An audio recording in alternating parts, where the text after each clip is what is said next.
3, 2, 1. What's happening, guys? This is Logan Robinson from Here the Spirit, presented to you by NoleGameday.com. We're here live on a wonderful, fantastic Thursday evening, and we're back after a week break with the gentlemen. It has been just a minute, but we're back after what we had last time in this episode was all about ACC talk, legal stuff, rights, media rights, freaking court dates, all this kind of stuff that I don't usually know too good about. And it kind of showed in that last episode. But Jackson came in and gave us a good rundown on that end. But there's a reason why I don't like talking about all that kind of stuff. It's not kind of our avenue to go down. So happy to be back. We've got a ton of questions. We're doing kind of a Q&A type episode for this week's show on Here the Spear. We got 10 plus questions from Instagram, Twitter, NoleGameday's Discord, our personal Twitters. So we're going to run down a ton of questions there with a variety of football, a little bit of basketball in there, to some spring camp as well, reflecting back on a few things there. We also got a decommitment from a 2026 4-star cornerback that we'll be discussing. And we also have some kickoff dates and more of actually TV times and kickoff times for that we'll be discussing in this evening's episode. It feels so good to be back, gentlemen. With me this evening is Austin Veazey, our lead basketball writer at NoleGameday.com, and down below is Dustin Lewis, our editor-in-chief. Gentlemen, how are we doing? Good evening. Good to see you guys again. It's good to be back. Honestly, I forgot that I was a part of this show because, I mean, I was even gone longer than the break that you guys have had because I was dealing with. And you were trying to go on a longer break. You were trying to go. You were trying to skip this week's. Yeah, just keep the hiatus going, but I'm here. Yeah, meanwhile, I'm on the edge of my seat. My Dallas Mavericks are one game away from the NBA Finals to potentially play Dustin's Boston Celtics. It's getting a little heated. Dude, this is gonna be fun. This could be a really fun next couple of weeks for somebody at the end, but it's gonna be fun, at least for me, where I'm neutral for the most part. Get to sit back, relax, and just see you guys go at it here for a few episodes if the Mavericks can pull this off. And they're on the road tonight at 8:30. So gonna make sure we wrap out of here so everybody can go tune in to that game. Should be a fun one. See if Minnesota has any chance of trying to stay in this series. But yeah, D-Lou, haven't seen you in a while on Here the Spirit, but welcome back. It's the off season, and I'll be honest with you, it's been nice that there hasn't been a whole ton of stuff happening with Florida State, athletics, football, basketball. There have been some things here and there, but nonetheless, it's been a nice little break. I think everybody deserves it, definitely anybody reporting-wise. Just sit back, relax, enjoy it, and it's going to start churning up here a lot more.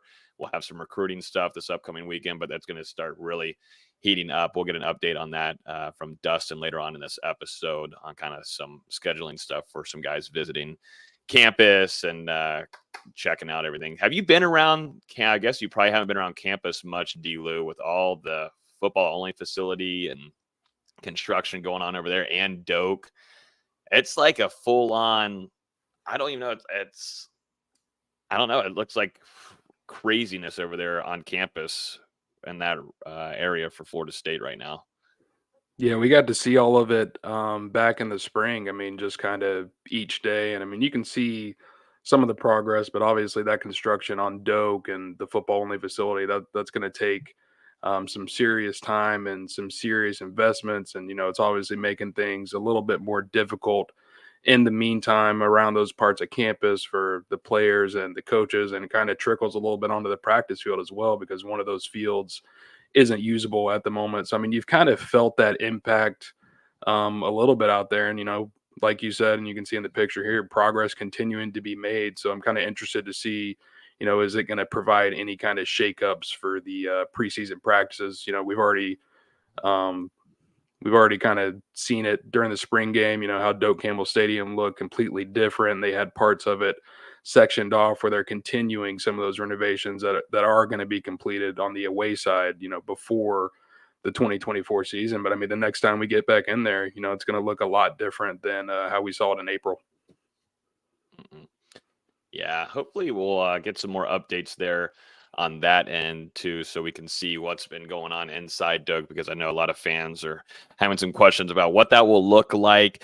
We put out an article not too long ago too that everybody can kind of go search for, where it gives the update on what the home side is going to be looking like. When we were there for the spring game, you look right down and there's nothing below you at all, which was definitely a strange sight to see, but certainly going to have a different feel of Doe Campbell Stadium this upcoming season. And all of this construction, like we just had there on the screen for the football only facility, they were laying down concrete earlier this week. So it's full force and motion there for Michael Alford, Florida State's athletic director, and trying to put this all together and put together a top-notch facility for this football program. So it's really fun. I always like looking at all this kind of stuff to see this in motion and how this goes by month and how things change. But everything seems to be still on schedule for everything involved. But let's get into a few things before we get started. As always, you can listen to this podcast on iTunes, Google Play, Spotify. If you're on YouTube right now, be sure to hit that like button, subscribe. I know we don't have a whole ton of content going out there right now,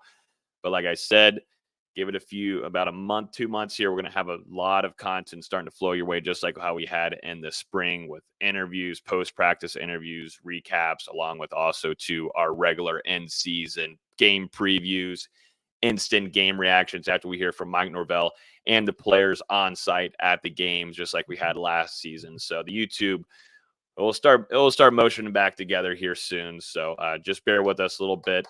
And enjoy the little bit of the offseason. It was a long season last year and a roller coaster of a ride in so many ways. So enjoy the relaxation. I think a lot of FSU fans are doing so. But we'll be back and we'll be rolling. But we've got a lot of questions tonight, so we need to go and get started with a few quick hitters before we jump into that Q&A part of the show. Let's start off with number one, gentlemen. We got some kickoff times announced from, really NBC and Peacock. Florida State is going to travel to Notre Dame, as we know, on November 9th, one of their road games this upcoming season. Probably one of the most exciting ones that I'm stoked for going into this season. Florida State faces off against Notre Dame on November 9th and will kick off at 7:30 p.m. on NBC and Peacock. Anybody got Peacock? Do you have Peacock, D-Lou? I think it's included with the Xfinity subscription. You know, I've gotten on Peacock before. I don't know if I can watch it. You've been on the Peacock? You've been on the cock? You've been on the I've been on the P, but okay. You know, they don't have a selection that I'm trying to dish out money for. There's too many streaming services. I mean, if you got to name one freaking Peacock, we've gone too far. But I'll be watching on NBC, not Peacock. Or maybe I'll be there. I was really hoping for a 3:30 kickoff for that game because I am planning on being there. But of course, in typical fashion, the Vikings play in Jacksonville the next day. So I don't know how I'm going to make both work, but I'm going to find a way to make both work. And I think it's going to be a 6 a.m. flight out of South Bend Sunday morning, but it's going to happen. It might work. I know NBC, it's all tied in together, whatever. But, I don't really use Peacock too much as a streaming service. What's the one country show, though? There's one that I did watch. What is the country show? Visa, you got to help me out here on this one. Is it Yellowstone? Yellowstone. Yeah, I know Yellowstone's on the Peacock, I believe. I haven't watched the show, but I do know a lot of songs that were featured on it. Exactly. That's exactly why I pointed that into your direction. But yeah, Florida State on the road. Guys, I'm super stoked about that game. I mean, I think, once we get closer to the season, we'll start picking out some games and toughest for Florida State and such. But this one's definitely up there. I mean, it's probably top 3, top 2. It's one where Florida State has not come away with a win there in a minute, but they've had some chances here and there, but haven't been able to get it done up there in South Bend. But, Notre Dame, too, in a situation where they're always talked about, they get the hype in the offseason, they get in certain spots and they lose to teams that they shouldn't be losing to. And, their goal is always to reach that college football playoff. But I think this one's going to be super fun to watch. And obviously, if we can go travel to that as well, would be super fun. I was in South Bend when I was younger, so it'd be nice to be up there now that I'm a little bit older and do a little bit of visiting around the area. Just one of those stadiums that are iconic in college football. Yeah, it's going to be an exciting matchup. Two of the young rising head coaches in college football, and Mike Norvell and Marcus Freeman. You've got both teams replacing their starting quarterbacks from a year ago, but still a bunch of talent coming back and coming in on both sides. And like you said, Logan, just the tradition up there at Notre Dame. And, Florida State, as you said, went up there the last couple of times and lost. And, lost pretty big for the most part. So to go get this win, especially, you think back to that 2021 matchup with Notre Dame and Tallahassee, where the Seminoles were able to make that comeback, force overtime, but come up a little bit short. This one would feel good to go into South Bend and get a victory. I was going to point out that 2021 game as well. Norvell is going to want to get his look back for that one, because it's a game they could have, should have, would have won.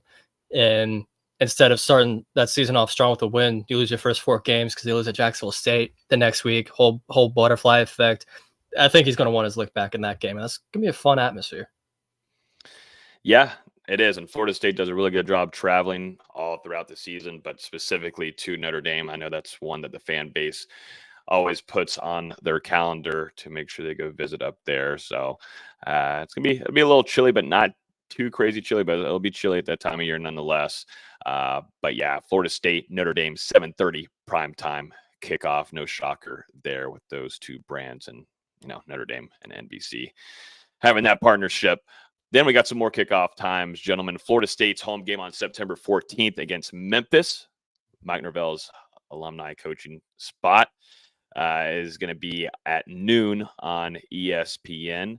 And then Florida State's road game against Duke on Friday night is going to be October 18th at 7 p.m. on ESPN2. So getting some fun Friday night games, and they're, kind of used to this at this point, where Florida State is playing on days and early into the season, all this kind of stuff. It's the brand, it's the logo, it brings in where television wants to get Florida State on their screens because it brings the ratings and such. So kind of a wonky little bit of a schedule this season, but it makes it to where you're getting a lot of eyes on Florida State. So any thoughts on these two? And of course, too, Mike Norvell facing Memphis. I know this will be a fun and cool opportunity for Norvell. That's the one. A lot of storylines with Memphis coming to Tallahassee, and the program that Mike Norvell was obviously able to build the Tigers into before he transitioned over to Florida State. And Ryan Silverfield, a guy who we thought might come over with Mike Norvell to coach the offensive line in Tallahassee, ended up getting that head coaching job with Memphis, has done a pretty good job of keeping that program relevant. And honestly, they're coming off a pretty good season. They've got a lot of talent coming back, a veteran quarterback. ESPN actually earlier this month named Memphis as the #1 group of 5 team that has a chance to make the college football playoff this year. So, that one's not necessarily a game to overlook on Florida State's 2024 schedule. Why do we keep scheduling games in September at noon? Give us, it's gonna be hot, especially with the home side being renovated. And, usually towards the end of the game, you might get a little bit of shade on the home side. Not this time. Everyone's sitting on the away side for the most part, baking in the sun on those metal bleachers. I do not envy any fan that'll be at that game. It is going to be brutally hot. It's not going to be a fun experience for the fans down there on the home side. So prayers to everybody involved with that one. But yeah, no, I'm right there with you, D-Lou. Memphis team, Silverfield. You go back to Adam Fuller. A lot of the guys on this staff for Florida State as well, having those Memphis ties. So going to be a really cool kind of opportunity there. This has been scheduled for multiple years now, and it makes sense with Mike Norvell taking the helm here in Tallahassee. So going to be a fun one. Then, of course, Florida State going on the road for a night game against Duke.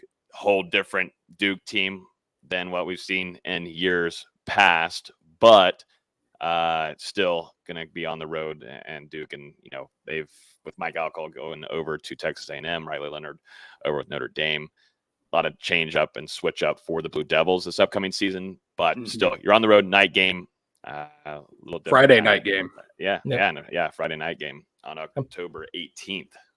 I'm planning on being at that one. Interested to see what that atmosphere is like on a Friday night.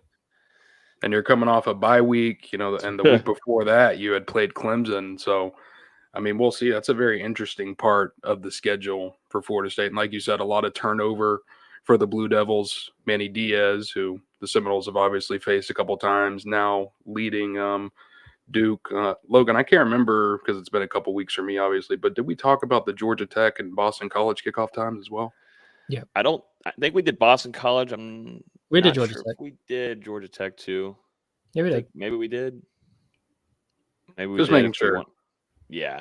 I want to say we talked about it last episode at the beginning before we went into the legal talk. But if someone wants to jump or just give a reminder for the season opener against Georgia Tech in Ireland going to be on August 24th. That one is going to be a noon Eastern time kickoff. So, I mean, it'll be a little later in Ireland, obviously, but local time, noon kickoff. And then Boston College coming to FSU on Labor Day that Monday night. That one's going to be 7:30 prime time against the Eagles. Which I'm very excited for that game, too. I don't know about you guys, but I am excited for that game as well. Just looking at the coaching staff that they have over there now. Boston College and two, Castellanos. Yeah. Is that right? Castellanos. Yeah. Castellanos. Here we are. We're not even close to the season yet, but just destroying players and coaches' names.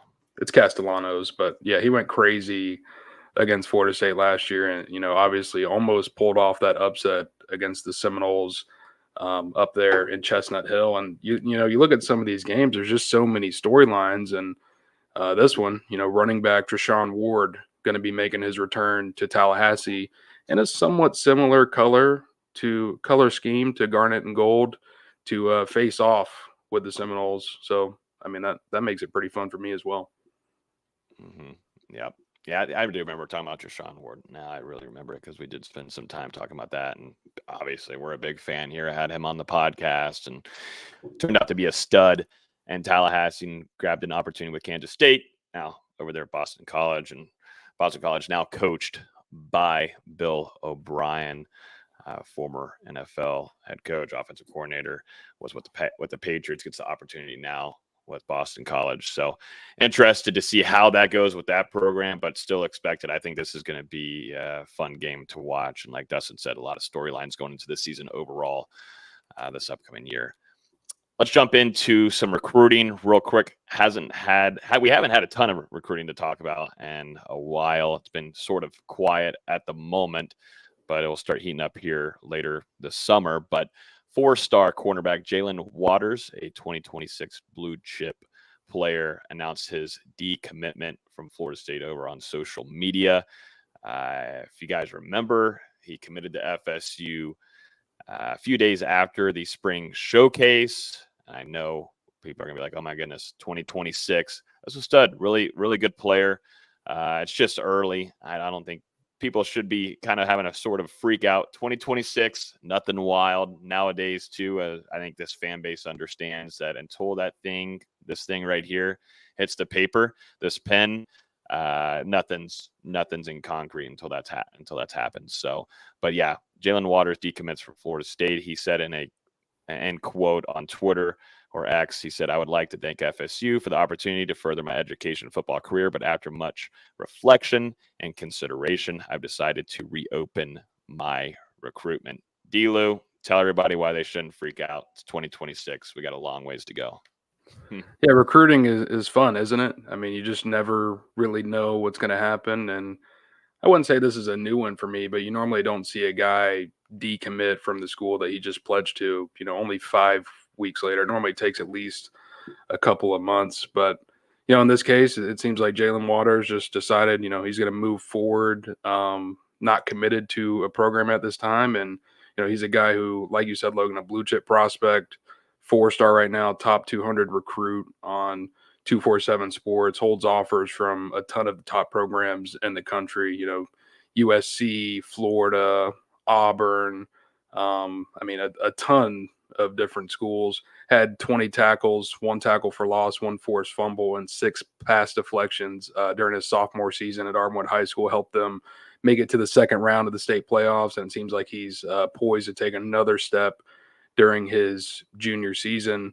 And right now, I don't want to make a prediction or anything, no inside information, but a lot of his social media lately has been all over the Florida Gators. I mean, that could be one reason that he decided to open things back up at this time. But, Florida State, they still have 2 defensive backs already committed in that 2026 class even with Waters moving on, and that looks like a group that's poised to grow into something special these next couple of years. Florida State still has 3 commitments at this time, number 2 class in the nation in 2026. Obviously, a lot of time to go there, and who knows? Jalen Waters could maybe be back in the fold one day because he's still got at least 15 months before he can put pen to paper, like you were holding up earlier, Logan. I don't know much about recruiting, but I do know Florida State's luck with Armwood High School, and I'll just leave it at that. That's been a fun one.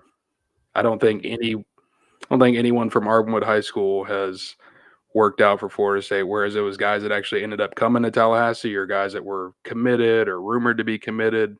That's why it's been called dubbed the Armwood curse, and Florida State, they still haven't gotten past it just yet. Some people have also called it the armpit of the state. It seems like a feeder school to Florida. It seems like all their best players always go to Florida. It's just what happens with that school. Mm-hmm. Well, if it's leaning Florida's way, won't have a head coach probably by week 6 or 7. So that recruitment will be reopened again, probably, and in that near future during this upcoming fall. So yeah, 2026. I can't even think really into 2025 just yet. We're to join the summer, let some things happen, let it shake out. And now with the transfer portal, man, it is turning so quickly over to favoring that side of what interests me more at the moment than what these high schoolers are doing and visiting and committing, decommitting, commitments. And I don't know, just hard to keep up there on that front. A lot of my attention now. I hate this. I don't really hate to say, but it's in the transfer portal. So, but yeah, Jalen Waters decommits from Florida State. And if you're looking at Florida State's, I mean, of course, it's 2026 extended in a few years, but still what Florida State's been able to do in that defensive back room under Coach Surtain, you feel just fine with what he's been able to do on the recruiting trail, transfer portal, producing talent, developing. We saw what he was able to do, and we're going to see a lot more of that, I think, developmental wise with a guy like Asbury Thomas. There's a lot to like in that defensive back room. So a lot of nothing too much to be concerned about after that decommitment. And as far as 2025 recruiting, that should be really heating up here during this month of June. Florida State scheduled to host right now 45 official visitors next month, and they're also going to be holding a couple of camps on campus. So there will be guys coming to that to participate and work out in front of the coaching staff. And looks like the elite camp where Florida State will host some of its top targets in the 2025, 2026, and likely 2027 classes as well. That one will be on, it's looking like June 9th.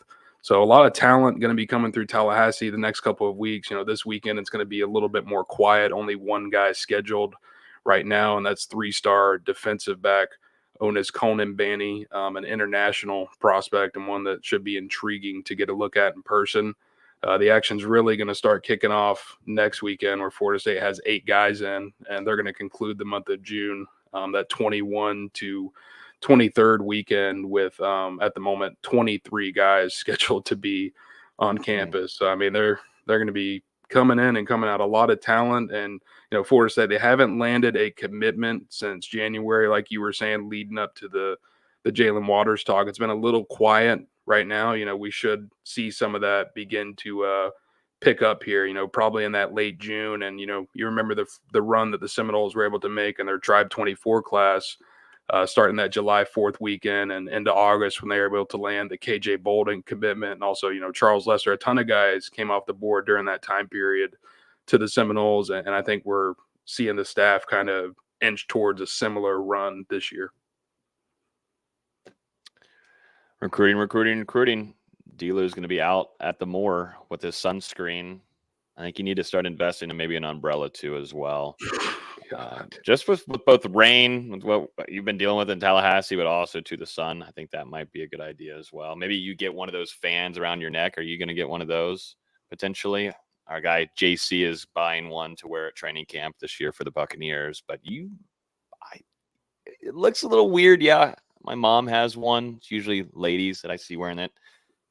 I have no problem with it. But with that being on you, it would be a little funny looking. But I would suggest you get one, though. And if you do, please take a selfie so we can put it on the stream. Maybe you can buy it for me as a business expense. I will do that. I can work some way of it being content for us. And I will. There's some ROI in there for me. So we'll take the funny part about it. But yeah, no, it's going to be hot. I mean, it's hot as hell down here in the St. Pete, Tampa area. So not looking forward to training camp at all yet. It's already like so hot at OTAs. So we're in for a fun summer ahead, gentlemen. Let's jump into some Q&A, guys. Like we said earlier in the show, we put out a tweet, put out a thing on our Instagram stories. D-Lou threw something in our NoleGameday Discord as well. And we got a handful of questions. VZ put something up on his Twitter account, some basketball questions too. And we got close to 15 questions on here, where at first we thought we weren't going to get much of any, at least from my tweet earlier this morning, where I got no engagement at all. But started picking up. So we got a good handful of questions, including some Malik Benson update in here. We're going to talk some win totals for Florida State in 2024, the linebacker room, what was the biggest surprise in spring camp. We're going to talk some Marvin Jones Jr., maybe some EA Sports College Football 2024, 2025. That's getting released here soon as well.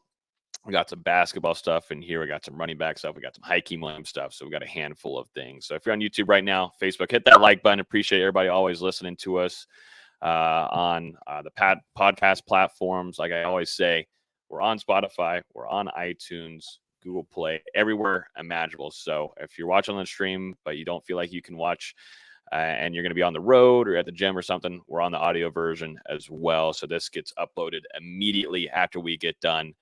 After the show for you guys to go in and listen to. Let's jump in with number one. I was just talking about them. Malik Benson. We already touched on him earlier this offseason. Mike Norvell gave us an update there on practically, to me, was one of the biggest stars of the spring, if not the star of the spring, Malik Benson. Mike Norvell told media at one of the latest booster events that Malik Benson will be good to go for the fall. We kind of already tipped you guys on that a little bit earlier before he told that publicly, but Malik Benson is going to be just fine for fall camp, which is huge. Went down during the spring showcase along with a handful of other Alabama transfers. But thank goodness here, projected to be almost wide receiver one at this point after what we saw in the spring. He's going to be ready to rock in the fall, and that's a huge, huge deal for Florida State and what they want to do offensively with DJ at quarterback. Really good news for the Seminoles, especially, after we saw him carted back to the locker room during that spring showcase. But yeah, like you said, Logan, Mike Norvell gave that announcement same time that he, put out that Dustin Hill was going to miss the 2024 season. Also provided an update on Malik Benson and Terrence Ferguson, and noted that even though they were injured during the spring showcase, both guys are going to be able to be full participants, this summer during this offseason conditioning program that's continuing for the Seminoles, and then when preseason camp gets rolling in July. Got another question here, and I'm sorry, that Malik Benson question there was from Alex Boz, FSU on Instagram. This next one's going to be on Instagram as well. Who will be wide receiver one for FSU this upcoming season? We get to do some bold kind of answers here, some bold statements a little bit. We're early on this. We're not even close to some fall camp stuff, but some projections here that we have to make. Who will be Florida State's wide receiver one? I don't think this is really the leading wide receiver. Who leads the room and touchdowns, yada, yada, yada. Who gets the most snaps? But maybe all of that combined, who's your wide receiver number one for the 2024 season? We were just talking about him.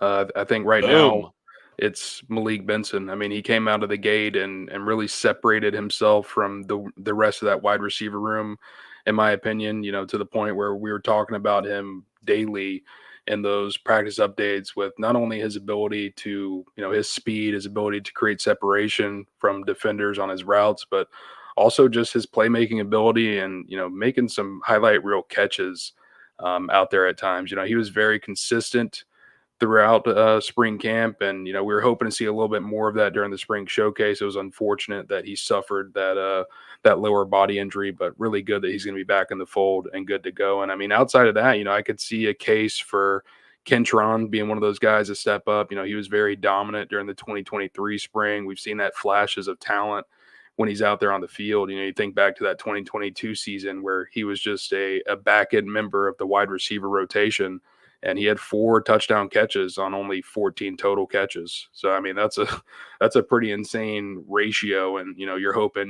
maybe he can stay healthy this 2024 season and, continue to take those strides. I can also see an argument for Ja'Kai Douglas, the veteran who's been a very consistent face in the lineup at multiple positions, especially with Dustin Hill going down. I mean, there are minutes to be gained at that slot wide receiver position. He's got the most experience by a mile, and I could see him taking that next step as well, being a redshirt senior in his final year with the program. And he talked about it a lot this spring of wanting to set an example for younger players on the roster. This is a chance to do that. I agree with Benson being wide receiver 1, and I was going to throw out Ja'Kai Douglas as a sneak option as well. We saw what he did in that pick game when Florida State really needed someone to step up, and he stepped up. It's definitely one of those rooms that I wouldn't be surprised if there's no true leader in terms of yards and catches, and instead you see 3 or 4 guys kind of in that same area. But if it's going to be anybody, it's probably going to be Malik Benson. Yeah, I think it's going to be defined by playmaker. And to me, it seems like it's kind of between Benson here. Obviously, we haven't seen him in a game yet. You got a new quarterback there with DJ Uiagalelei, but you've got a mix of playmaking ability, speed, and deep ball threat, which matches well with what the quarterback that you brought in and the transfer portal from Oregon State. And I think Ja'Kai Douglas has a chance to be also a big playmaker in this room as well. I want to see Kentron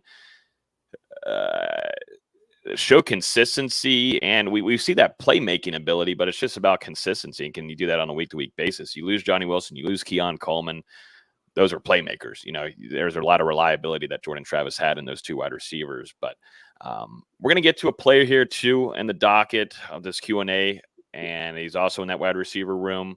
And it's Hakeem Williams. We'll discuss him a little bit because I think we might be overlooking him a tiny bit. And there's a question literally about that from someone here on Instagram. But Hakeem Williams is someone not to also just miss out on when we're projecting what this offense can do in that wide receiver room. But that question there came from King Broom over there on Instagram. Great question there on who's going to be Florida State's wide receiver 1 in its 2024 season. Up next, we've got a question from Ash on Instagram asking, how do you think FSU's defense compares to last year's defense? And we've done a lot of coverage so far throughout this offseason, going the NFL draft, the combine. There's a lot of FSU guys on the defensive side of the ball that are now in the pros. So you definitely have some loss there, but you've got some young players that had some playing time, definitely had a lot of playing time, but still got to show and build more experience. And they're going to get that very early on when you go face Georgia Tech across the pond. But still, what do you guys think about this Florida State defense this upcoming season? What's the biggest difference you think than last year's? Yeah, I would say, less proven on paper, but potentially more talented and more deep than a season ago with the guys that they have across the unit right now, especially in that defensive backfield. I mean, it's insane how deep they can go at honestly cornerback and safety at the moment. And, really it comes down to the linebackers. Are those guys going to be able to step up?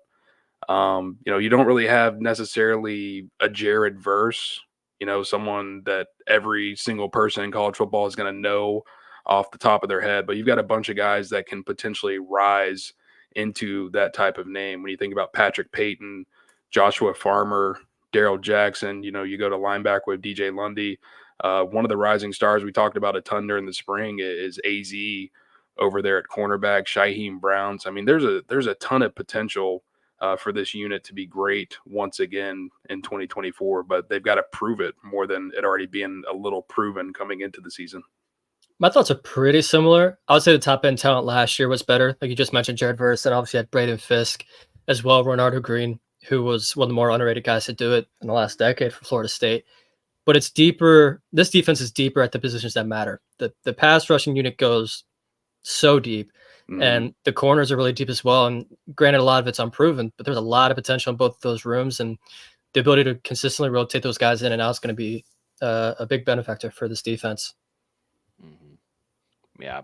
I think leadership is going to be a big one too for me, in my opinion. Got to spend just one practice when I was up there for the spring showcase, but with one thing that I noted down is just going to be leadership. Leadership is going to be a big factor for this team overall with those losses that you had offensively and defensively, but more importantly to me, defensively, some maturity there is going to have to I need to see that kind of grow to have a better feeling for this defense. There's talent. The thing is, there's a ridiculous amount of talent on this team.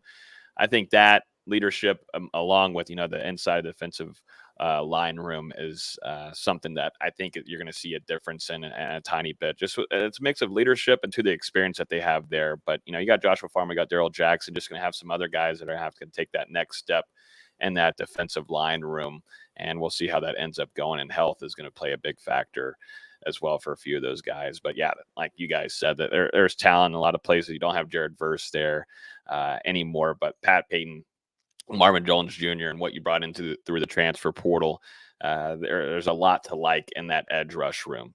And that is what makes a defense scary and causes problems for offenses you're facing on a weekly basis. Let's jump into some more defensive questions here. This one's from Musical Flowetry on Instagram asking, any concerns about our linebacker room? Who was stepping up and how are we looking? Dustin, you were at all of spring camp, so you have a better take on this than any of us will. And I got a chance to see a few of those guys in the linebacker room, like Blake Nicholson. He stood out to me. This guy has put on some size. You look at Sean Murphy, the Alabama transfer linebacker. He's got the size as well. And of course, you already know what you've got with DJ Lundy. But I felt leaving spring and us discussing and covering all throughout the spring, I felt a lot better.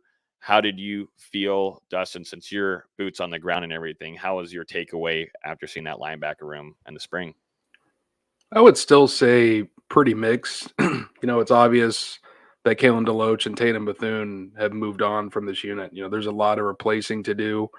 Those guys soaked up a bunch of the snaps the last 2 years, along with DJ Lundy. I mean, that's the real one proven guy that you have in this unit. And outside of that, I mean, the concern is that the rest of these guys aren't as proven. Sean Murphy didn't really have a big role at Alabama, and Justin Cryer and Blake Nicholson were able to play a little bit for Florida State during their true freshman seasons, but I mean, they didn't see a ton of significant action. So I mean, right now you're seeing this growth in practice, and eventually, it's going to be, is this going to translate over onto the field during the 2024 season? I think without a doubt, Blake Nicholson definitely has made strides with his body. I was really impressed with the way that Justin Cryer was moving this spring compared to last spring.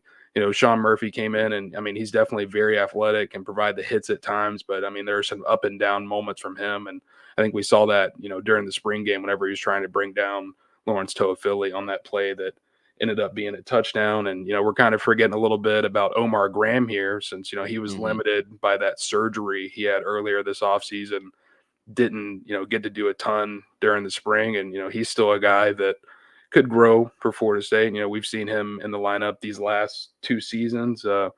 FSU obviously felt like they needed a little bit more in this linebacker room, went out and landed Auburn grad transfer Cam Riley a couple weeks ago. I remember talking about him on here, and the question with him is, he's got a lot of experience. He's played in the SEC, but how exactly can FSU use him with him being 6'5", 240 pounds was what he was listed at Auburn. We'll see if that translates over here to what Florida State lists him at, but playing him and DJ Lundy alongside each other, it's a really big group of linebackers, especially when you're talking about this modern day age of college football where, I mean, teams like to run and gun. So, I mean, with those two together, how would they potentially fare in pass coverage?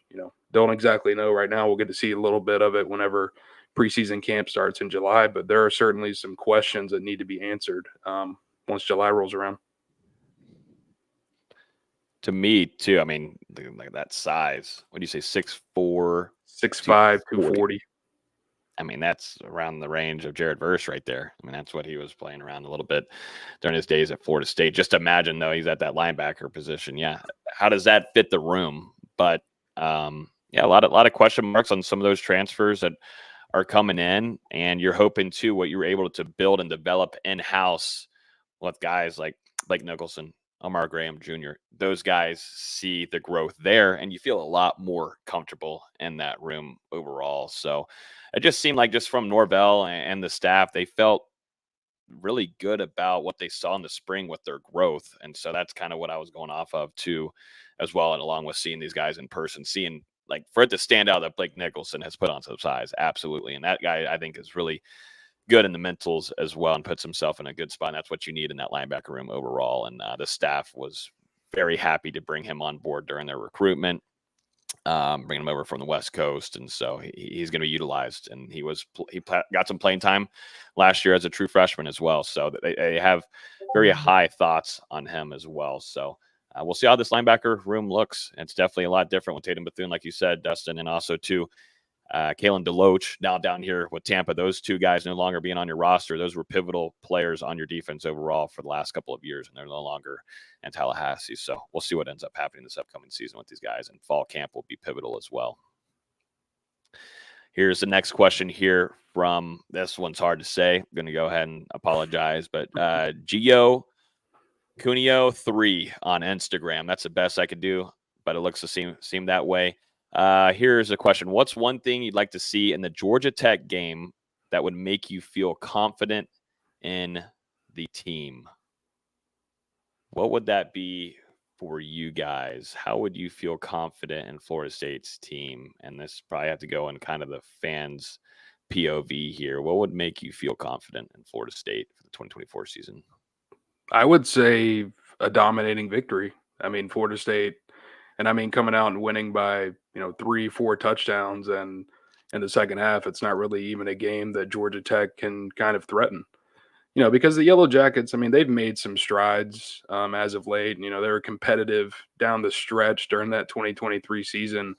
But Florida State, I mean, they've got a major talent differential in this game. I know they're going to be breaking in new pieces on both sides of the ball, including a new starting quarterback in DJU. But I mean, at the end of the day, Florida State, in my opinion, is just a much more talented team than Georgia Tech. And you're talking about a team that's coming off a 13-0, 13-1 with an asterisk season in 2023.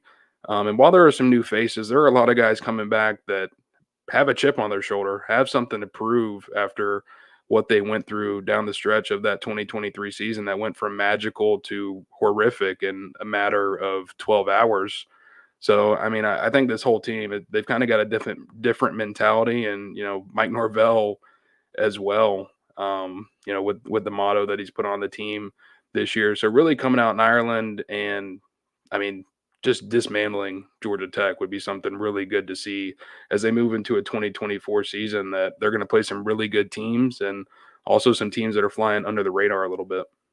Yeah, I think Georgia Tech's a solid team. If I'm looking for one thing in particular, I'm really looking to see how they establish the run game. There was times last year where the run blocking assignments weren't always clear. We talked about it a lot throughout the season. But if they come out and can really establish themselves on the ground and consistently get 4, 5, 6 yards per carry, I think that will bode well for the rest of the season. Because last year was a lot of, runs for loss, no gain, or 1 or 2 yards, and then Trey Benson runs for 50 yards. It's got to be a little bit more consistent this season. I think it's not most of what I want to, where I feel confident leaving the game by FSU doing something here, but I think seeing DJ work with this offense and the system gives me a lot of promise of what I project this Florida State football team to be this upcoming season, just because I'm working with a whole different quarterback in the style of play. Jordan Travis, extremely elusive, can get out of guys getting behind the line very quickly and shedding off those tackles and making plays, magical plays. And, DJ has athleticism, but just seen in person and such, he's slower. He's a slower player. And he's got way more weight than Jordan Travis had. And that's fully understandable. But I'm just wondering, I think this offensive line to me is the make it or break it in a lot of games this upcoming season for Florida State, just because of understanding, Florida State's going to want to get the ball downfield. So I think seeing a strong offensive line there, allowing DJ to do what he needs to do, and what one of his best talents is using his arm and using the velocity there and going deep. It's probably the biggest thing. If I see some strength there, just, on the road like that, your first game, and you're seeing some chemistry on the offensive line early on, makes me feel good about this team moving forward for this upcoming season. Question here from Wilson on Instagram asking, is it just me or is nobody hyping up Hakeem Williams? Is anybody on here unhyping Hakeem Williams? I've seen a discussion about this kind of all over, Instagram, because I'm all over our social medias and stuff, and everybody's asking, why isn't Hakeem on here? Why are you posting? I think he's kind of flying a little bit under the radar, and I think Norvell is completely fine with that a tiny bit. I know when we were talking about earlier about who's wide receiver 1, and we named a transfer 1-year guy coming in, and immediately going with him as being the wide receiver 1 with Benson is maybe a little interesting. And we didn't name Hakeem in there with Ja'Kai Douglas or Kentron with KP in there, but I'm not sleeping on him. I don't think he's maybe talked about a whole ton. He was just a true freshman this last season. You obviously saw what he was able to do when he scored that touchdown, and his speed that he showed this last season kind of shocked us a tiny bit. But maybe we are sleeping a little bit too much on Hakeem Williams, because could he jump into that? He's fighting for a starting spot in this upcoming fall camp, to me. Yeah, that's my bad. I meant to I meant to bring him up whenever I was talking about those other 3 guys. But yeah, Hakeem, he came into Florida State with so much potential, especially, he's got the athleticism, the things like that you can't teach. And it really just came down to, route running, learning Florida State's offense, becoming more consistent with his hands, making improvements with his body, which, that is certainly something that has happened when you look at Hakeem Williams from right now, thinking back to a year ago. He's added on size, but he's also in much better shape than he was a season ago. I remember at times during spring practice, he was having to take a knee on the sidelines at times, and suck some wind, honestly. But you didn't see any of that during spring practice a couple of weeks ago. He was engaged. He's been making progress, making plays every day. It's still really a consistency thing. There will be times where he's putting really good moments together, but if he does have a bad moment, sometimes those mistakes can compound a little bit. So, there's room to grow, but he's definitely moving in the right direction. I agree with you, Logan. He's right there competing for a starting spot. I think he's competing with Kentron for a starting role there. And, whichever one of those guys is more consistent during fall camp, maybe even more healthy, could very well end up winning the job. We all like the idea of Hakeem Williams. Former 5-star, obviously looks the part of a great wide receiver. Just got to show it to us. Like you said, he had a lot of inconsistent moments as a freshman last year, and he's got to prove it on the field. And that's really all it comes down to. Yep. There's a lot to like. That's for damn sure. And we know Mike Norvell likes his playmakers, definitely in that wide receiver room. So kind of just had a smooth spring. And like Dustin said, in a lot of the reports, he was one of the guys that you were highlighting quite a bit throughout that whole entire camp. So no sleeping here.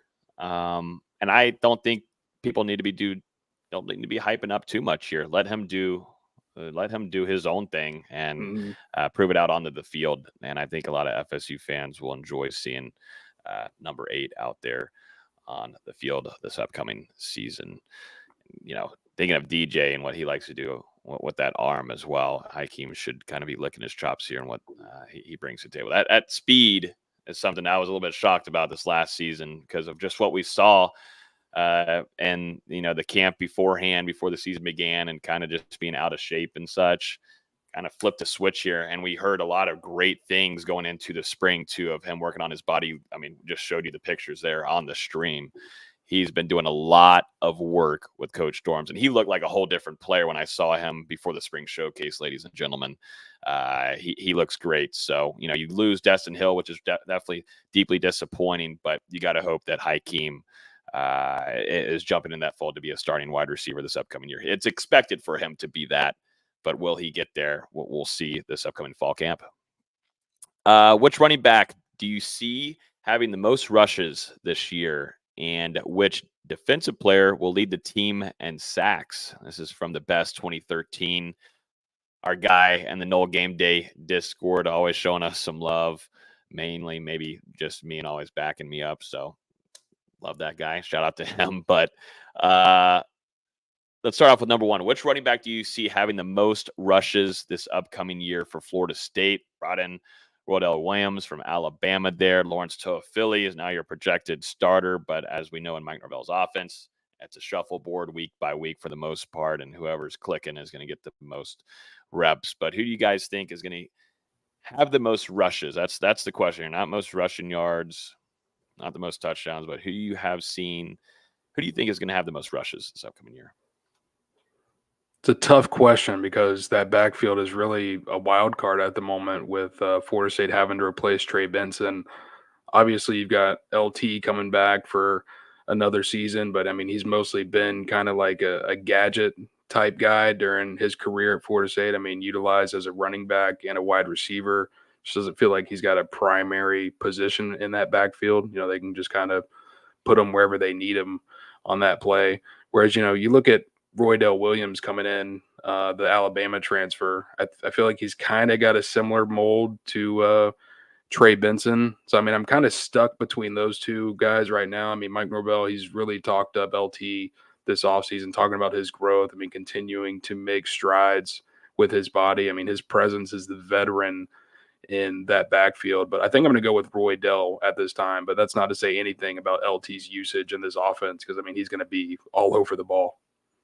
I would lean Roydell as well, but I am curious to see if Toafili's impact in the ACC championship game really out of the Wildcat. But I'm curious to see if that showcase gives him any extra opportunities this season as a feature back. Why are you showing him in an Alabama uniform? I know. Come on. I don't have a picture of him on Instagram. He hasn't thrown up anything in FSU, man. He's waiting until he gets, I guess, out into a real game scenario and going to throw up those pictures, but hasn't thrown up anything except for the battle's end. He threw up that one where he had to, probably under contract, but this right here, this one, that's a fire photo. It's him flexing, all that kind of stuff. I'm a mix. I'm you know, we put out like a highlights piece over there on our Instagram of Lawrence Toafili. This kid makes plays for FSU, man, and that's just who he is. That's what I'm always going to kind of think about him now. And, you know, we'll see how it goes this upcoming season for him. But Lawrence Toafili is a serious playmaker for Florida State. I mean, Norvell loves that kid so much because that's what the theme is for and recruiting and bringing these guys in that can make some plays on offense. And Lawrence Toafili has done that, has kept Florida State in games, obviously wins Florida State the ACC championship up there in Charlotte. But it's a hard question to answer there. But I'm gonna stick with Lawrence Toafili just because we've seen strides year by year with him, and I think this is a big season upcoming for him. But we're gonna see a lot of Roydell Williams nonetheless. I will say real quick, I wouldn't be surprised to see Toafili lead the team in rushing yards, but as far as carries, Roydell kind of has that more prototypical like short yardage game where they're going to plug him in on third and shorts instead of the skinnier slider Toafili. Mm-hmm. Yeah. Yep, I get that. I for sure get that. And then the question, what that double combo here from the Best 2013, which defensive player will lead the team in sacks this upcoming season? This is a fun one. Who are we leaning toward on this? You brought in Marvin Jones Jr. from Georgia. Obviously have Pat Payne. It seems like those two guys would be your favorites to lead the team in sacks. It won't come in the trenches, will it? Would it come in the trenches from Darrell Jackson or Joshua Farmer? Could it? Or is going to stick with Pat Payton or Marvin Jones? What are we leaning here, D-Lou?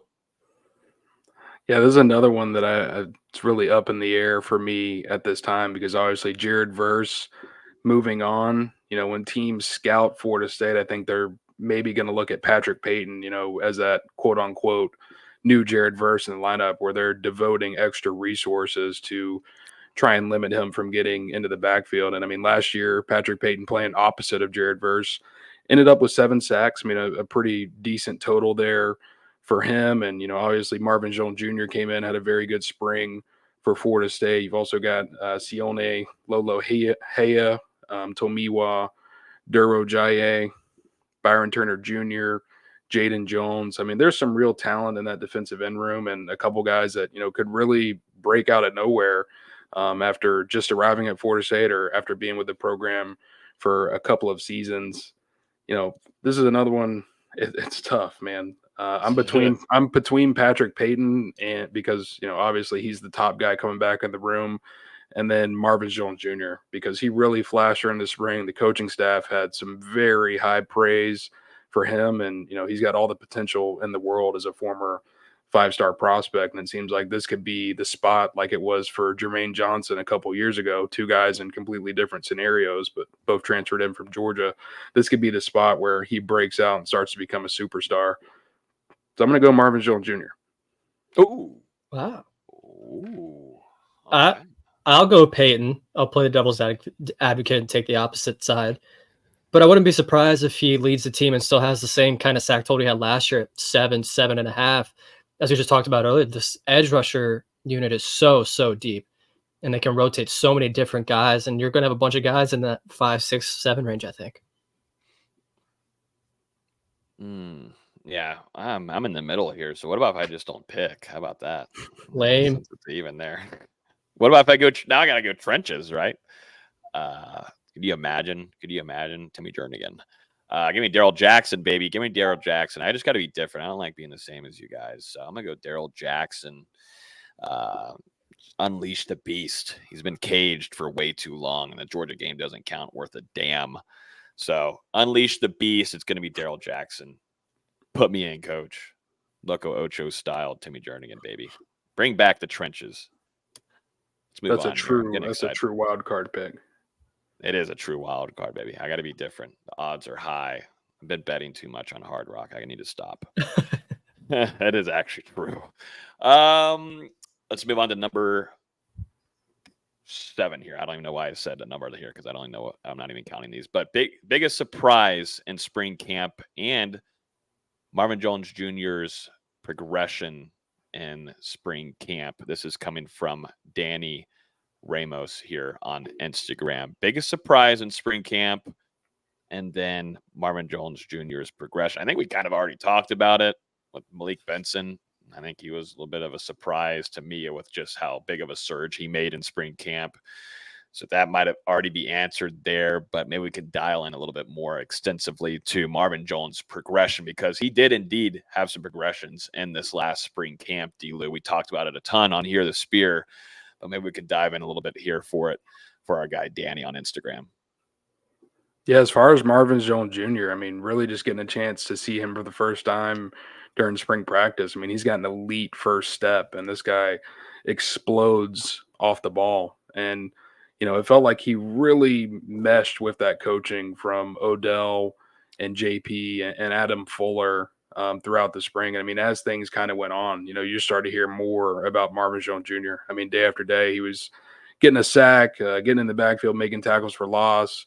We saw in the spring game him get, I think, multiple sacks, and he also nearly had that interception. So, I mean, he's just a guy who gets in position to make a play. And, I mean, it seems like the coaching staff is really excited about where he's going.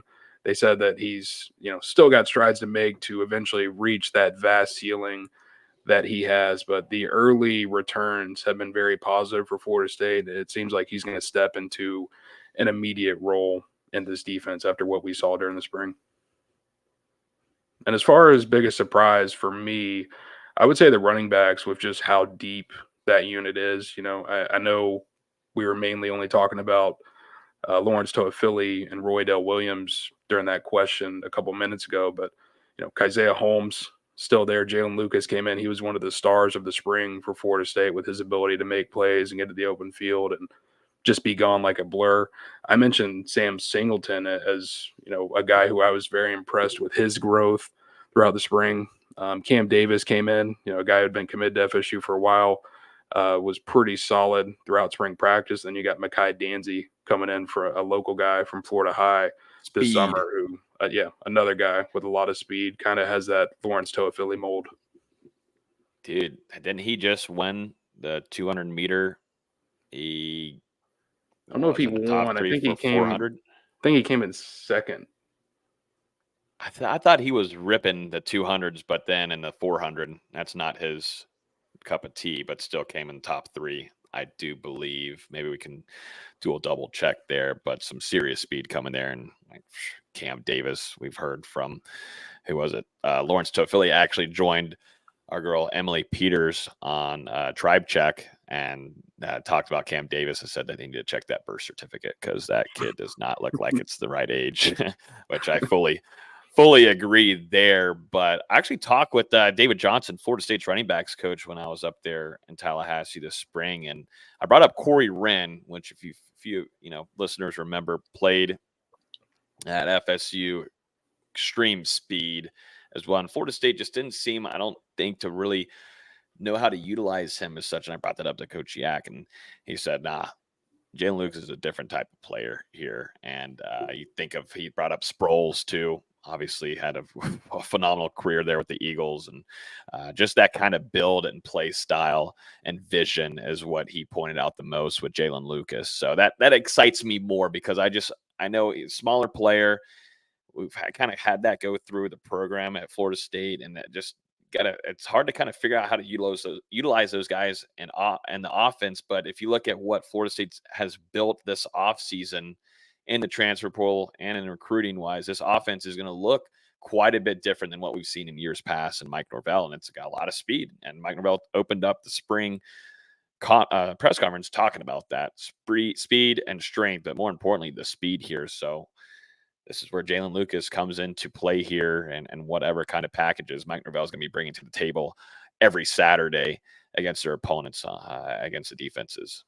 Any confirmation there, D-Lou, on some Makai Danzy? We can't say that he didn't do it, and he friggin' won the 200-meter state title. 200-meter state title. Bear with us. It's been a few weeks, but we're going to do a live here check on Makai Danzy. All right, we got the 2A FHSAA State Track and Field Championships. Makai Danzy first in the 200-meter, 20.88 seconds, and first in the 400-meter, 45.88 seconds. Second in the 100-meter, 10.68 seconds. God damn. And you also have to remember he's coming off a leg injury that prematurely ended his senior season. So, I mean, he's probably not necessarily fully all the way back from that with, the mass that he probably lost having to sit out some time in the weight room and stuff. And who knows when he was actually able to get back and start running again. So he probably did that not being 100% healthy. Yeah.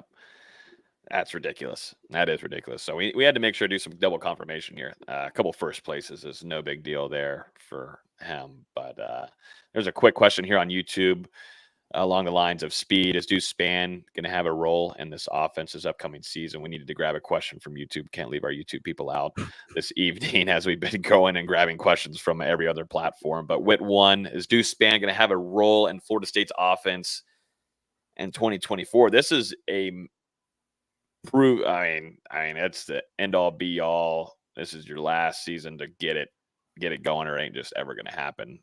We've seen ups, down. I just haven't seen enough from Deuce Spann, if I'm going to be completely honest here in full transparency. I'm not a big fan of what I've seen on special teams. Of course, he has scored a touchdown last season, but I got to see more consistency from Deuce Spann before I can put him into a category like a handful of those players we were talking about earlier. There's a reason why we were not talking about Deuce Spann and those. He's got to prove it in front of us and build consistency as well. And Norvell knows that as well. He coaches him very hard, and things got to click there for Spann. Yeah, the transition from quarterback to wide receiver for Deuce just hasn't quite worked out at the moment. We've seen some real flashes, some real promising plays, but then it's just marred by inconsistency and drop passes and, running the wrong route. Like you said, Logan, Mike Norvell, coached him very hard this spring. And even challenged him at times throughout the course of these spring practices, because Deuce Spann, I mean, he's listed as a redshirt senior. I mean, I think he actually still has an extra year of eligibility beyond that. But I mean, still, I mean, he's going into his third year in Tallahassee. He's one of the most experienced receivers, I mean, quote unquote, on the roster. So, I mean, it's now or never for Deuce Spann. You know, it was still very inconsistent during spring practice, and there were some moments that Mike Norvell wasn't too happy about when it came to Deuce. So we'll see if he can, you know, become a little bit more well-rounded during the course of preseason camp in July, because that's what's it's gonna take if he's gonna play a role in this wide receiver unit. And I mean, same thing with some other guys on the roster as well. You know, these guys have really got to go in there and try to separate themselves from one another, with Keon Coleman and Johnny Wilson no longer in Tallahassee. That unit, I mean, it was disappointing. It was frankly disappointing during the spring to say that a guy who just got here in January from Alabama was the star wideout. I mean, it was disappointing. And we saw it during the spring showcase. There were a lot of drop passes on the ground. I think one to Kentron where no one was on him. He catches it's a 50, 60-yard gain. So, I mean, at the end of the day, you know, you can be a really good receiver, but it just comes down to making that routine play, making the catch, securing the ball, and, you know, getting those first downs, and, you know, even the long plays if they're there. But that unit, they've got a ways to grow. And, you know, hopefully they've been getting after it during the offseason conditioning, and they're sure as hell going to have to get after it in July. Fully agreed there on that statement there, D-Lou. Next question comes from Logan Robinson on X. Says, I just went ahead and replied to my own tweet since I wasn't getting enough engagement. How many wins will FSU get in 2024? It was also the thumbnail I made at 9 a.m. this morning, so someone had to ask it. And I had to be a little clickbaity here. It's good for the SEOs. It's good to bring in some clicks. So we have to do it, though. How many wins will Florida State get in 2024? We love projecting this on May 30th before any kind of, knock on wood, bad things happen on the field, injuries, things like that. We love projecting this way early on. But someone had to ask it, and someone did. But where are y'all projecting right here? It's May 30th. And if whoever gets it right, I'll do something for you guys. Whoever gets the actual number right, we'll look back at this on May 30th. Next May 30th. Special. Now, are we factoring in potential postseason stuff like ACC championship and a bowl game? No, well, let's just keep it simple regular season before we get into all that jazz. Yeah, before you get the ACC championship and on. I've got mine. I'll go first. The Vegas over-under, I think, is placed at the perfect spot at 9.5. And pretty much the entire time throughout this offseason, I'm like, Florida State's a 10-win team. I don't think they're as talented as they were last season. Still some high-end talent. Probably lose at Notre Dame and drop one more somewhere else. I think 10 wins is about the right number. I'm going to say 11. Ooh. There's a lot of talent, a lot of potential on this team. I think it's going to make for some mind-numbing moments at certain points of this upcoming season. But I mean, if they can realize, you know, all the talent that they have and assimilate all these pieces that they have coming in on offense and defense, I mean, it could make for another very special season in Tallahassee. And I mean, you know, right now I see Florida State making another run at that ACC championship and being right there up in the discussion for a college football playoff berth. Obviously, if they win the conference championship, it's an auto bid. But even if they were to get one loss and not necessarily make it to the conference championship, I think they would still be in that discussion. My gut's telling me 9, so I'm gonna go with 9 here. Wow. Yeah, my gut's telling me that. I thought I was gonna be on the low end saying 10.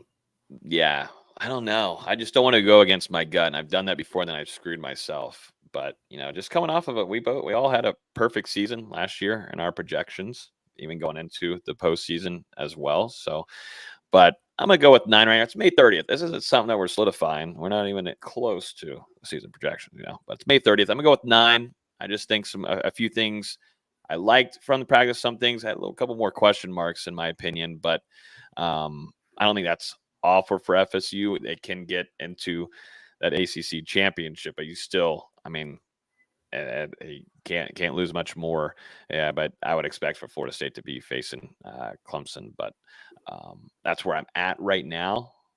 But could change. And also, I want to be different. So But I feel good about that. Like if I didn't feel good, I'd probably go in the range of 10 with VZ, but I just feel going with the gut there. I'm not going against myself. Here's a fun one, though. This is from Techie Jordan on X asking us, what will be FSU's overall rating in EA Sports College Football 2025, the new game that's coming out and everything?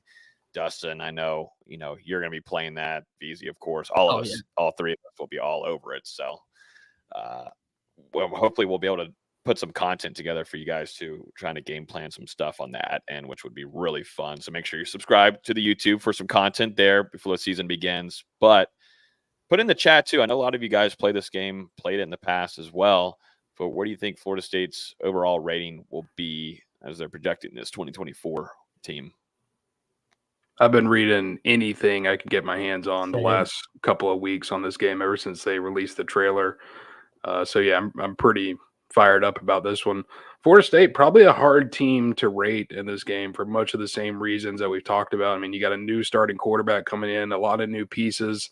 Some of those guys who are talented and have shown it during spring practice might not get as much love from EA Sports since they haven't necessarily produced in actual games yet. So I think Florida State, I mean, they could start out a bit lower rated than they're going to end up as the season progresses. I'm thinking, maybe in that 84, 85 overall range. I think I'd have the defense rated slightly higher than the offense at this point in time, but I think an 84 overall grade, and the special teams, I mean, got to be in the 90s. It's really hard to say because we have no idea how EA is going to do the ratings for this game. We have absolutely no idea. We don't have anything to go off of for the last decade plus. There was some screenshot that was being floated around where Florida was an 87 and Florida State was an 83, and that was confirmed false because there's no way Florida's an 87. I'm not even sure they're for 77. Yeah, if we're keeping it a buck. What drugs are they on? Yeah, I'm with Dustin. I think it's going to be about 82, 83. I think it's going to be one of those that they kind of keep it low at first as far as like team overall. And then as the season progresses, maybe we see ratings changes like we do with 2K and Madden. Yeah, well, you know what? I'm thinking of some content here, Dulu. That would be a good article to get, a good series piece ranking overall team grade and then defense and offense for when we get to that release week. I think that'd be some great content to put out on the site, in my opinion. So, but yeah, no, I don't know. 85, 87. I don't know where the defense will be offensive. I don't know. This is I can't keep up with it all, but it's gonna be a fun game to play. I'm super excited for it, and hopefully we'll get some content out for you guys as well when we get our hands on it. Let's jump into some basketball, unless there's some questions in here. Real quick, we'll jump in this from our guy Pete the Greek here on X asking, what position group do you think surprises us?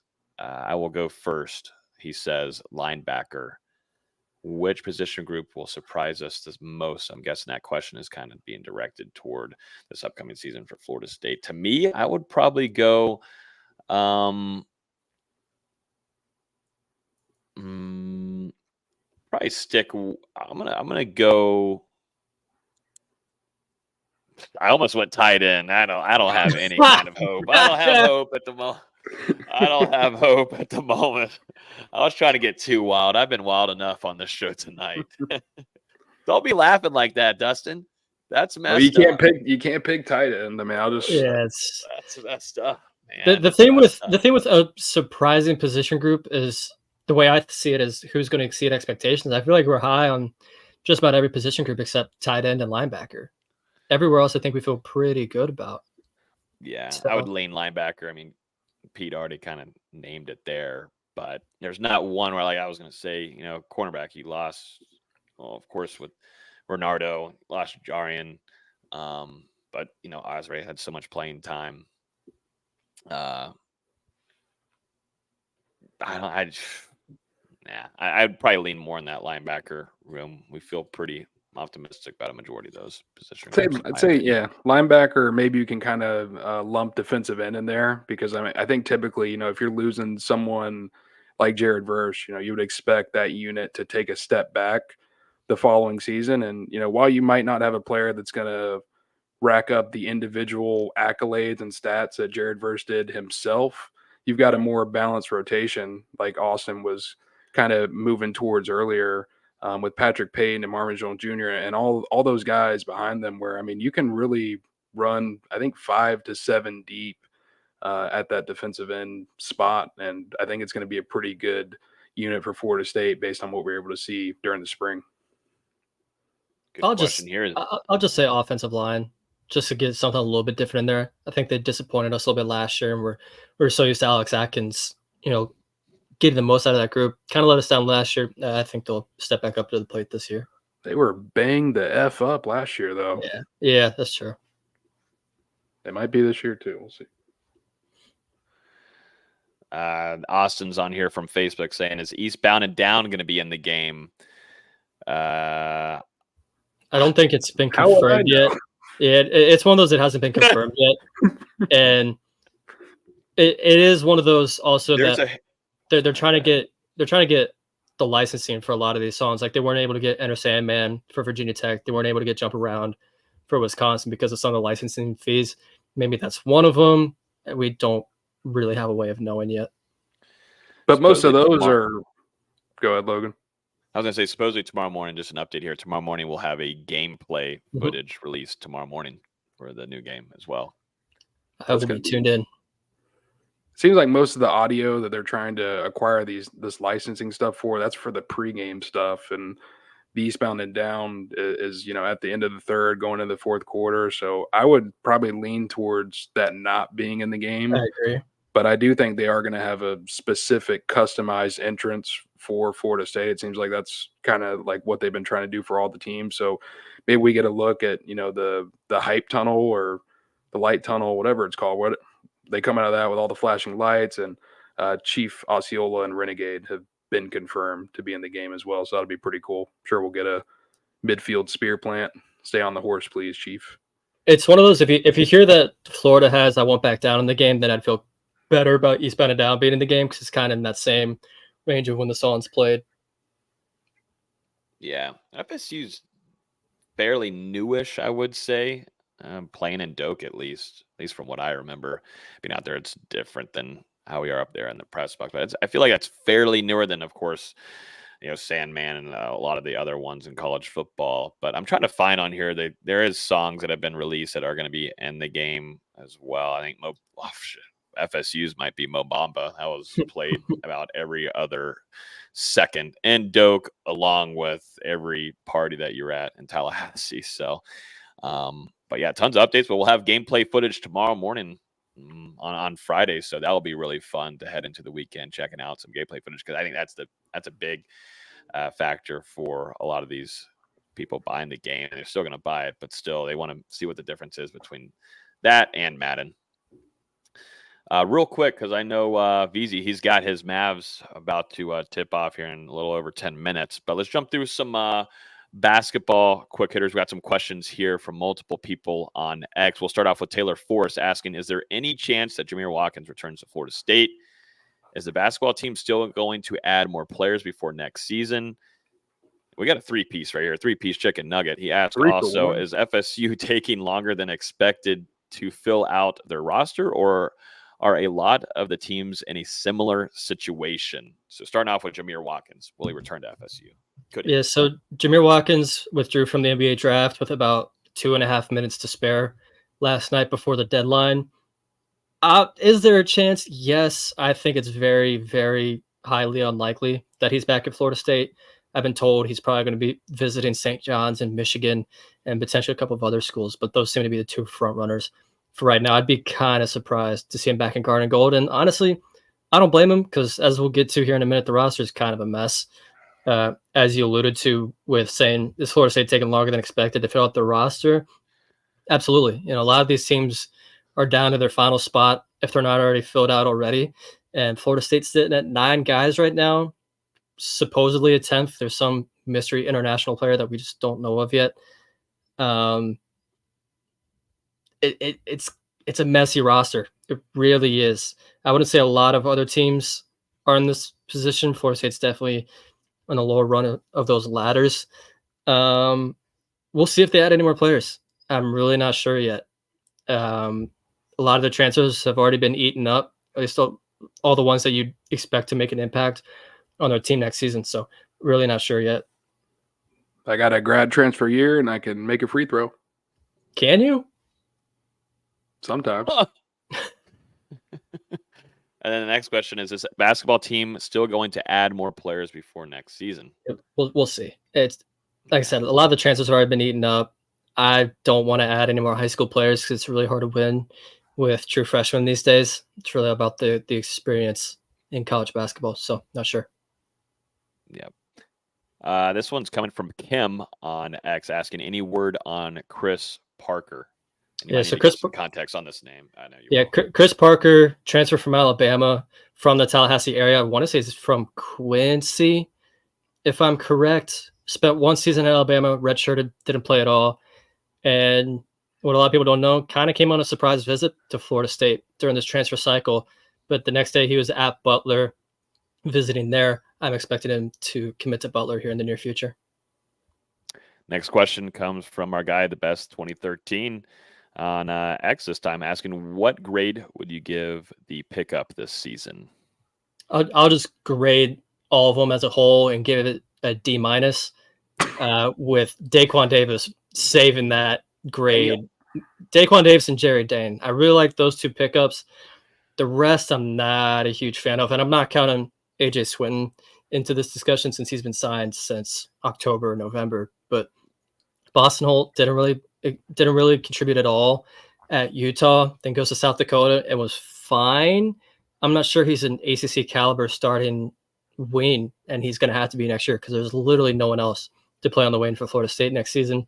Christian Nitu is an unknown player out of Canada, true freshman, really, really skinny. But I do like Jerry Dane, shoot the ball, like Daquan Davis as a dynamic scoring guard. But again, we have 9 players right now. It's hard to give it anything more than that when you have 4 open spots. Dustin, you got to stop having that laughing reaction like that because then I can't. I thought at least he'd be like a C+. He goes D-. How can it? Just also what's bringing time for a little bit, but man, it's also bringing up that grade a little bit is the UTSA transfer Justin Thomas, who had committed with Boston Holt. Apparently, Florida State didn't take that commitment, and thank God, because he's not an ACC caliber player. They might have needed to take him for the scholarship.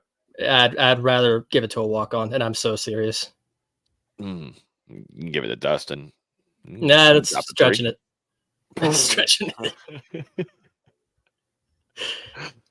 Well, this transitions us perfectly. Is the basketball program dead or just on life support? From Richie Barnes, our guy Richie on X here. You're a good friend, Richie. In this day and age of college athletics, I don't think anything is necessarily dead, but it is definitely hanging on by a thread on life support. Like there's a nurse waiting by the plug, waiting to pull it. It's in hospice care. Yeah, it's not looking good. There's just not a lot of support from fans, not a lot of support from admin. The NIL is brutally bad on the basketball front. Obviously, everyone's like, "Oh, what about Battle's End? They're football only and golf." I think. There are players I know that went to non-blue blood schools that are receiving more NIL by themselves than Florida State is giving their entire roster. So it's just not a great recipe for success. You think that obviously, you're moving on from Leonard Hamilton after this season, and then you're hitting a hard reset, and you're sitting down with Alford, and you're preparing, obviously, building a coaching staff behind that, and then you're looking at kind of like a 2 to 3 year plan, or 3 to 5, kind of what you did with Mike Norvell and the football program type of deal. It may not even be that long. I mean, with this day and age in college basketball, you just need 2 or 3 really good players, and you're back competing. We're seeing what Dustin May is doing with Michigan this offseason, where he left Florida Atlantic, takes the Michigan job, and they've done a great job adding some players there. And I think they're going to be contenders in the Big Ten, possibly in that top 5 of that conference. So it's a little bit easier to do in basketball because you don't need as many players, but at the same time, the NIL support and fan support just really isn't there for basketball unless the team's already having success. It's hard to build that from the ground up. I mean, we always talk about it, but I just hate that 2020 year, man, with what Leonard Hamilton had and the talent. And you look at these guys in NBA balling and getting massive contracts. It sucks that the opportunity that Leonard Hamilton had there was just wiped away. And it's just and a lot of what fans will remember is how these last 3 years have gone, and not how great those teams were. I know, for the last half decade of the 2010s, because they were as good as any program in the country. They really were. Yep.